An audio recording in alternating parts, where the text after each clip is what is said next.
All right, welcome to today's episode of Your Daily Scrum. I'm professional Scrum trainer Ryan Ripley. This guy over here, right there, is professional Scrum trainer Todd Miller. Listen to that jam, or the intro jam. I love it. I love it. Mm-hmm. It's nice and mellow, right? After a long day of teaching and training, we're just getting out of an advanced Scrum Master class, PSM2. We had a great day, some awesome students. I'm feeling pumped. And we thought, let's answer some questions. We got some good questions in the class. And one of them that comes up a lot, Todd, we get this, can a Scrum team work on multiple projects? Can you just hang on a second? I'm doing something else on my other monitor. Sure, I'll wait. Okay. Wait, what are we talking about? What are we doing right now? Oh, I think, the context switching is kind of expensive, isn't it there, Todd? Yeah. Give me a couple minutes to get caught up into the video and we'll get started. Yeah. Wait, do I have the right screens ready? Because I was, and we're kind of messing around here, but this is what we do to our teams. Todd, I'm going to bring up an image here that we can talk through. You ready for this? Yep. Task switching is actually, it robs you. What this chart is, it's actually from our professional Scrum Master course. So we go into this quite a bit. We talk about how a Scrum Master needs to keep an eye on context switching. If a team is committed to one project, they're 100% focused on that effort. If they're on two projects, it's about 40% to each project and 20% to context switching. If they're on three projects, it's about 20% to each project and 40% to context switching. If they're on 4 or 5 projects, they may as well not even get out of bed and wander down to their computers and log in, because they're probably doing more damage than good, spending anywhere from 60 to 80% of their time just trying to figure out what they're supposed to be working on. Right, Todd? Yeah. Yeah, this is telling, and this isn't just to Scrum teams and working on projects. This is to humans, and an issue that I think we're facing right now. It's almost a really troublesome issue that we have with context switching all the time. It's proven to be really bad for our brains. It's proven to be really bad in our ability to get things done, right? And it just doesn't feel good. I want to attribute the book, Ryan, because you hear me say this all the time, and I'm fairly certain it's a Dan Pink book, so please in the comments attribute the book, but I know I heard this somewhere, that there was a study done about what context switching does to our ability to drive when we're listening to Audible, and it actually increases our risk of getting to an accident by 40% by just listening to a book, right? So then if that is true, then what's it doing for our to enable us to make a bad product? I said that weird, but how is that limiting our team's ability to produce something with quality?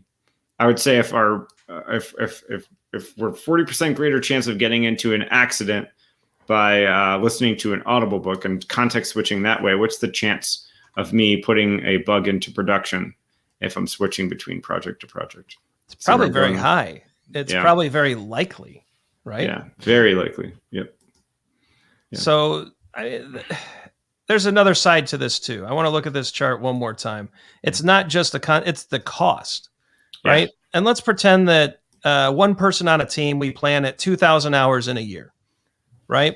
Now, if we put that person on 3 projects, 40% of their time is lost to context switching. Todd, that's 800 hours out of a year.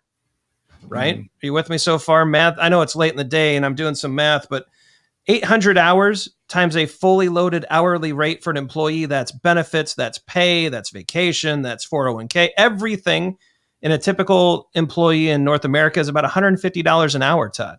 We're talking 120 grand per employee per year in lost time and wages and benefits, because we can't, have people focus on one thing at a time and actually get something finished. If that's if that's a team of 10 people that we're not allowing to focus, that could be 1.2 million in loss because they can't simply focus on one thing at a time. Isn't that crazy?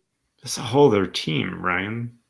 I know. You could fund a whole other team. You could, yeah. With what's lost due to context switching.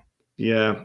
And, we know this is the reality that your teams are facing right now. We know that you have to work on other stuff. You're keeping the lights on and those kinds of things are happening. But what we're asking is to just bring some transparency to the cost of this, bring some transparency to the effect on morale and human health that this has.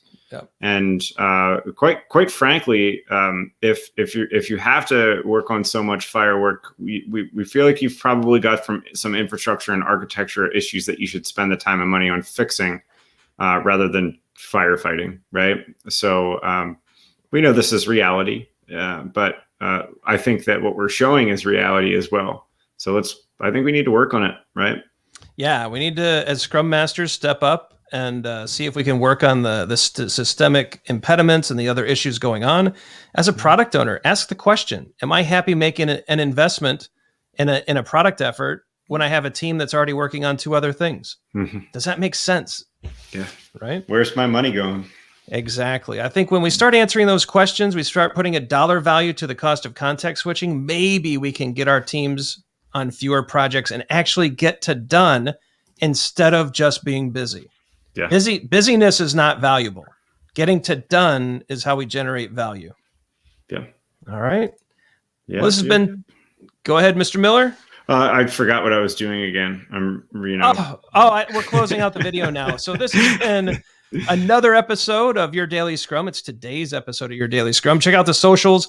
Todd, what do we do with that like and subscribe button? Hulk smash it. Hulk smash it. Check out the videos below. Leave us a comment in the YouTube section there, or shoot us a tweet or an email like you have been. Let us know what you think about this topic, the multitasking dilemma, the cost, the impact, the bugs, the issues, all the things that it leads to. We'd love to know your thoughts as well. Again, like and subscribe. Check out the videos. Thank you for sharing. Thanks for being here. Go forward and have a great day, and we will see you tomorrow.